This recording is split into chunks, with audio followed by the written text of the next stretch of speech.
안녕하세요. 드림정류장 김희영입니다. 강연 읽은 시간. 최고의 강연을 내 것으로 만드는 확실한 방법. 오늘의 주제는 돈과 불안입니다. 돈과 불안. 살면서 우리에게 가장 스트레스를 주는 것을 꼽으라면 무엇일까? 아마 돈과 미래에 대한 불안이 아닐까? 우리가 노후, 건강, 관계, 돈에 대한 걱정으로 스트레스 혹은 불안 상태에 있는 것은 어찌 보면 당연한 일이다. 그만큼 불안하고 상처받기 쉬운 세상에 살고 있기 때문이다.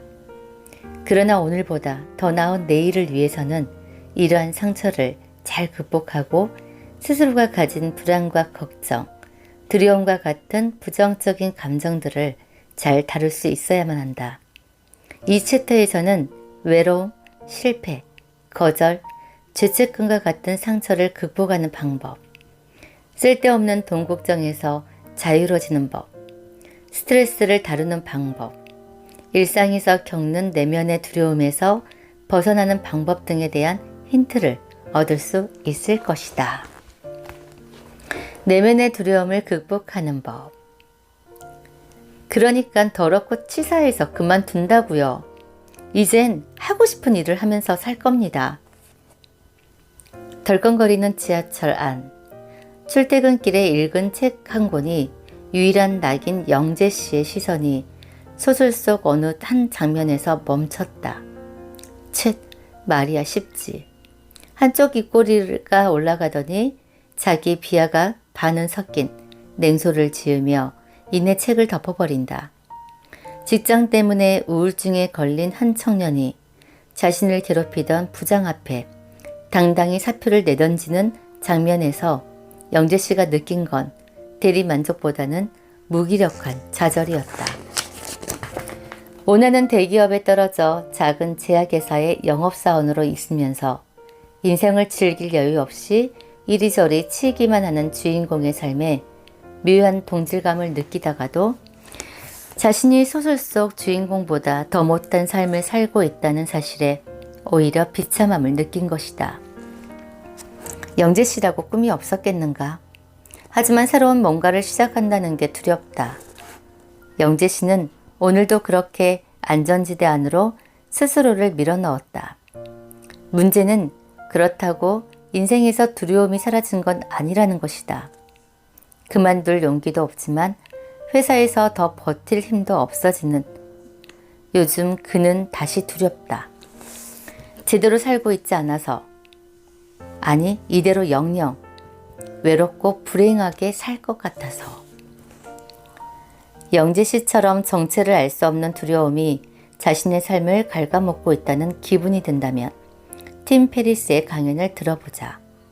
성공한 기업가이자 베스트셀러 저자인 팀 페리스는 첫 저서인 나는 4시간만 일한다로 큰 성공을 거둔 이후 최근에는 타이탄의 도구들이란 책으로 전 세계 독자들의 마음을 사로잡았다. 그가 진행하는 팟캐스트 팀 페리스 쇼는 총 다운로드 수가 무려 1억 5천만 회에 달한다. 엄청난 인기를 끌며 그의 이름을 딴 팀 페리스와의 실험이라는 TV 프로그램도 생겨났다. 그는 이제 세계에서 가장 성공한 자기 개발 전문가 중 하나다. 그런데 그런 그가 자살까지 시도한 양극성 우울증 환자였다는 사실을 아는가? 프린스턴 대학교 4학년 때 1999년 그는 자살을 시도했다. 복합적인 이유가 있었지만 가장 큰 원인은 학업에 대한 극도의 스트레스 때문이었다. 친구들이 전부 졸업하고 학교를 떠나갈 때 그는 교수와의 마찰로 논문이 통과되지 못했고 엎친 데 덮친 격으로 고대에 있던 컨설팅 회사들의 면접도 망치고 만다. 그뿐만 아니라 그의 불안정한 심리 상태를 견디다 못한 여자친구도 이별을 고한 것이다. 다행히도 그는 자살에 실패한 후 어둠 속을 홀로 싸우며 스스로의 감정을 다스리는 법을 찾아낸다. 그는 대체 어떻게 지독한 두려움을 극복하고 어두웠던 자신의 삶을 성공으로 이끌 수 있었던 걸까? 목표 대신 두려움을 글로 적고 분석해보라는 팀 페리스의 이야기는 신선하게 다가온다.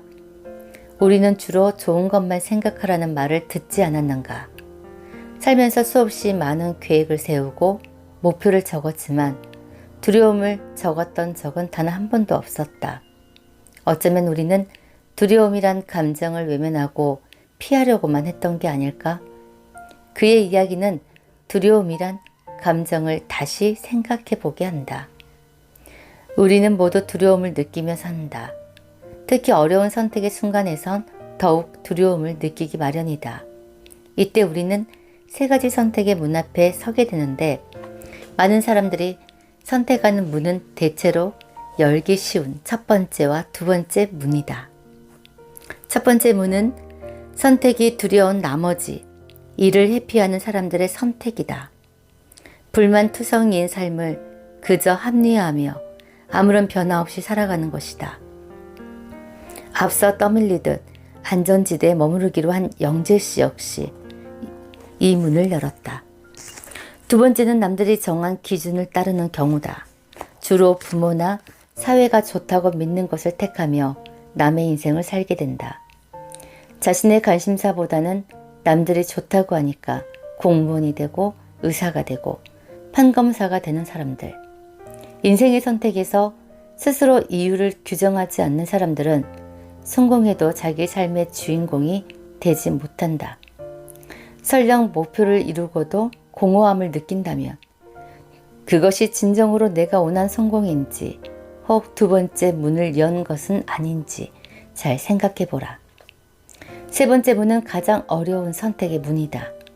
두려움을 극복하고 자신만의 삶을 사는 사람들은 이 문을 열었다. 어려운 선택의 순간은 누구에게나 두렵다. 스스로 인생의 주인공이 되기 위해서는 이 두려움을 극복해야 한다. 럿거스 대학교 철학과 교수인 루스칭은 어려운 선택의 순간을 두고 신의 선물이라고 표현했다. 어려운 선택을 고통과 불안, 두려움으로 생각하는 대신 자신이 만들어낸 이유를 따르다 보면 인생의 주인공이 될 수 있다는 것이다. 물론 인생에 정답이 없다. 각자의 선택에 대해 어떤 것은 옳고 어떤 것은 그르다고 판단할 수 없다.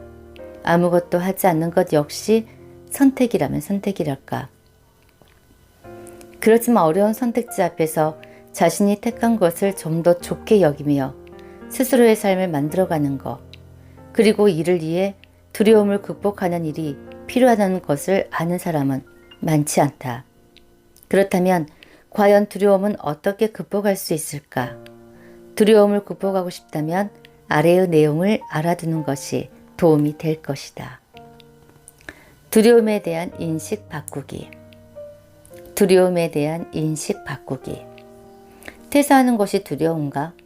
좋아하는 사람에게 고백했다가 거절당할까봐 두려운가? 친구에게 속마음을 이야기했다가 외면당할까 두려운가? 다른 무엇보다 이런 일로 신경 쓰며 두려움을 느끼는 자신이 못나 보이는가? 그렇다면 먼저 두려움에 대한 인식을 바꿔보자. 당신이 결코 못나서 두려움을 느끼는 것이 아니다. 두려움은 누구에게나 있으며 생존을 위해서도 필요하다. 얼마 전 알랭드 보통이 자신의 SNS에 남긴 글을 두려움에 대해 다시 생각하게 한다.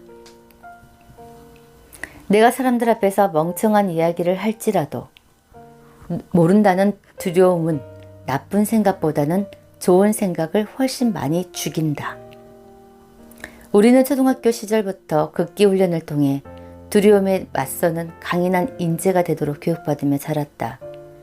그러면서 자연스레 두려움을 나쁜 것, 감춰야 할 부정적인 감정이라 여기게 되었다.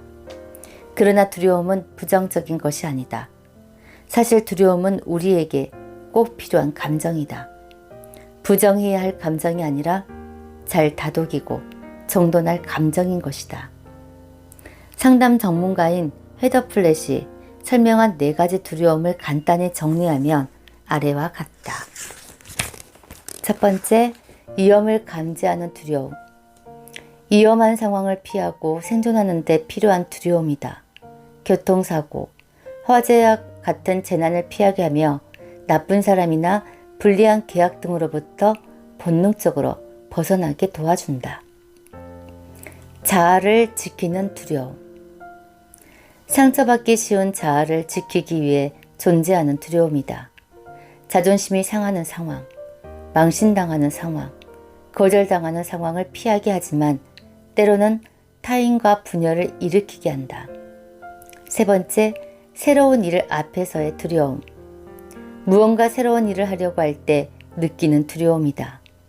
새로운 학교나 직장에 적응할 때, 새로운 장소를 여행할 때, 새로운 사람을 만날 때, 더 큰 세계로 나아갈 때, 새로운 것을 도전할 때 두려움을 느끼기 마련이다. 이러한 두려움은 가슴 떨리는 열정, 정의로운 목적과 만나면 우리를 올바른 길로 안내한다. 네 번째, 트라우마에 관련 두려움. 우리 몸에 깊숙이 박혀 스스로에게도 이해하거나 조절하기 어려운 두려움이다. 때로는 비합리적이고 사소한 사건에 의해서도 촉발되며 분노를 유발한다. 타인에게 이해받기도 쉽지 않는 두려움으로 전문가의 도움이 필요하다. 여기서 우리가 주목해야 하는 것은 자아를 지키는 두려움과 새로운 일 앞에서의 두려움이다. 이 두 가지 두려움은 우리가 그 실체를 잘 이해한다면 충분히 조절할 수 있지만 때로는 우리의 상상력이 이를 방해하기도 한다. 우리는 실제보다 상상 때문에 더 많은 고통을 받는다. 팀 페리스는 고대 스토아 철학의 대가 세네카의 말을 인용해 우리가 얼마나 쓸데없는 잡념으로 인생을 허비하고 있는지를 꼬집는다. 자, 그렇다면 두려움을 객관적으로 살펴보며 조금이라도 고통을 덜어보자. 팀 페리스가 양극성 우울증을 극복하고 심리적으로 자유로워지는데 가장 도움을 받았다고 추천하는 최악의 상황 예상기가 이를 도와줄 것이다.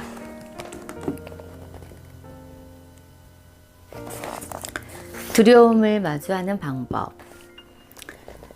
두려움을 마주하는 방법. 최악의 상황 예상하기는 자신에게 벌어질 나쁜 일들을 생생하게 그리면서 두려움을 마주해 완화하는 방법이다.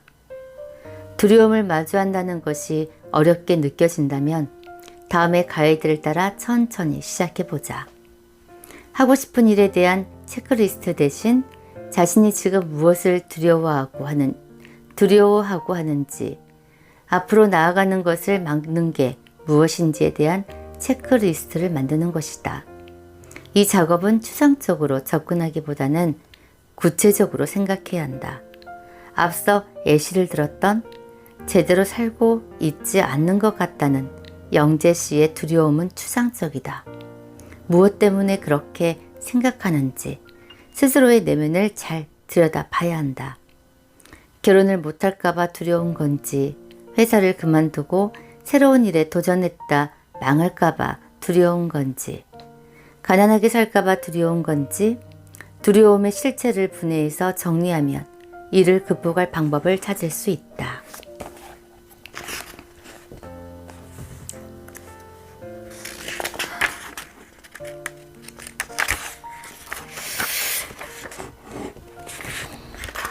두려움의 정리하기, 정의하기.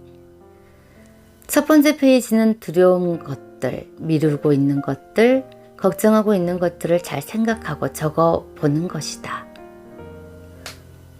일단은 두려운 것들, 그리고 내가 미루고 있는 것들, 걱정하고 있는 것들을 생각하고 적어보는 것. 그래서 두려움 정의는 무엇이 두려운가? 상상할 수 있는 최악의 상황들을 모두 적어보자. 최악의 시나리오는 무엇인가? 무엇이 가장 걱정되는가? 영향력의 크기에 따라 10점 만점으로 점수를 매기자. 그리고 여기에 대한 예방학입니다. 각각의 상황이 벌어지는 것을 막거나 가능성을 최소화할 방법을 적어보자. 최악의 상황을 대비해서 할 수 있는 행동에는 무엇이 있는가? 고치기. 두려움에 대한 예방까지 나왔으면 이번에는 고치기입니다. 최악의 상황이 현실이 되었을 때 그 손해를 최소화할 방법을 적어보자. 최악의 상황이 정말로 벌어진다면 할 수 있는 일은 무엇인가? 스텝 2입니다. 두려움에도 불구하고 행동했을 때 얻을 수 있는 이익을 상상하기. 두려움에도 불구하고 행동했을 때 내가 얻을 수 있는 어떤 이익을 상상해 보기. 두 번째 페이지에 있는 두려움에도 불구하고 행동했을 때 작은 시도나 성공을 통해서 얻을 수 있는 이익을 적어보자. 이익을 상상하게 만든대요. 이익을 상상하게. 두렵긴 하지만 이를 저질렀을 때 얻을 수 있는 이점은 무엇일까? 영향력의 크기에 따라 10점을 만점으로 점수를 매기자. 예를 들어서 더는 그때 도전할 걸 하는 고민과 후회로 감정을 소모하지 않아도 된다는 거. 이랬을 때는 10점. 그리고 열정을 발산할 기회를 가질 수 있었다는 거. 네, 이때도 점수를 매기면 6점. 새로운 사람들을 만날 수 있었다는 점. 7점. 내가 정말 원하는 길인지 적성에 맞는지 확인해 볼 수 있었다는 점. 이게 8점. 새로운 일을 시도해 봄으로써 그동안 몰랐던 지식이나 노하우를 배울 수 있었다는 거. 6점. 이렇게 해서 점수를 매기는데 내가 과연 두려움을 불구하고 어떤 행동을 했었을 때 얻을 수 있었던 이익을 상상해 보라는 거예요. 스텝 3입니다. 아무것도 하지 않았을 때의 비용. 세 번째 페이지는 아무것도 하지 않았을 때 벌어지는 일들을 생각해 보는 것이다. 칸을 나누어 6개월 뒤, 1년 뒤, 3년 뒤 내 모습을 감정적, 신체적, 경제적 측면에서 예측해 보자. 그래서 또 미래를 상상하는 거예요. 아무 일도 하지 않았을 때의 대가는 무엇일까? 감정적이나 신체적이나 경제적은 6개월 동안에는 큰 변화가 없다. 매일 똑같은 하루가 반복될 뿐이다. 그리고 1년 후는 1년 뒤에도 같은 상황이라면 더 견딜 수가 없다. 그리고 3년 후 아무런 변화도 없이 이렇게 3년이 흐르면 그땐 정말 심각한 우울증에 걸릴지도 모른다. 그리고 신체적으로는 스트레스 질환들을 걸릴 가능성이 높다. 그리고 경제적은 지금보다 연봉은 올라갔겠지만 큰 차이가 없다. 이렇게 해서 6개월, 1년, 3년 이렇게 해서 표를 만들어서 내가 아무것도 하지 않았을 때 어떠한 상상이 되는지 감정적, 신체적, 경제적으로 나눠보라는 거예요. 물론 이렇게 두려움을 적고 구분하는 일로 당신의 모든 문제를 해결할 수는 없다. 특히 트라우마로 생긴 두려움은 전문가의 도움이 필요하다. 그러나 그럼에도 불구하고 이렇게 두려움을 관리하는 연습이 필요한 이유는 우리가 살아가고 있는 한 두려움을 피할 수 없기 때문이다. 우리가 살아있는 한 두려움을 피할 수 없기 때문이다. 생각해보라. 살면서 하기 싫고 두려운 일을 해야만 하는 순간이 얼마나 많은가. 많은 사람들 앞에서 발표를 하거나 내 미래를 좌지우지할 만큼 중요한 시험, 나를 싫어하는 사람과 시간을 보내야 하는 순간 등 이 많은 순간 앞에서 언제까지 도망치며 살 수는 없다. 어디 그뿐인가? 심지어 원하는 것을 얻게 된 기분 좋은 순간에도 한편으론 두려움을 느끼지 않는가? 두려움은 끝도 없이 펼쳐져 있다. 두려움을 정리하지 못하면 우리는 무슨 일을 하든 한 발자국 앞으로 나아가기가 어려울 것이다. 지극히 개인적인 경험으로 미루어 보건대 오히려 나이가 들수록 두려움은 더 커졌다. 특히 남의 인생이 아닌 내 인생을 살고 싶다는 의지로 열정을 따라가면 도저히 뚫고 들어갈 수 없을 것 같다는 생각이 들게 하는 두려움과 마주하게 된다. 그러나 나는 그 두려움을 마주한 순간을 좀 더 소중히 여겨야 한다고 말해주고 싶다. 그러나 나는 그 두려움을 마주한 순간을 좀 더 소중히 여겨야 한다고 말해주고 싶다. 그 커다란 두려움을 마주하기까지 이미 당신은 수많은 어려움과 두려움을 넘어왔으니 말이다. 당신은 혼자만 두려운 게 아니라는 사실을 기억하자. 모든 두려움을 극복할 수 없겠지만 매일 한두 가지의 작은 두려움을 이기는 연습을 통해 자신이 가지고 있는 두려움을 어느 서랍에 정리해야 하는지 배우다 보면 어느새 한 걸음 앞으로 나아가고 있는 자신을 발견할 것이다. 네. 오늘은 여기까지. 내면의 두려움을 극복하는 법.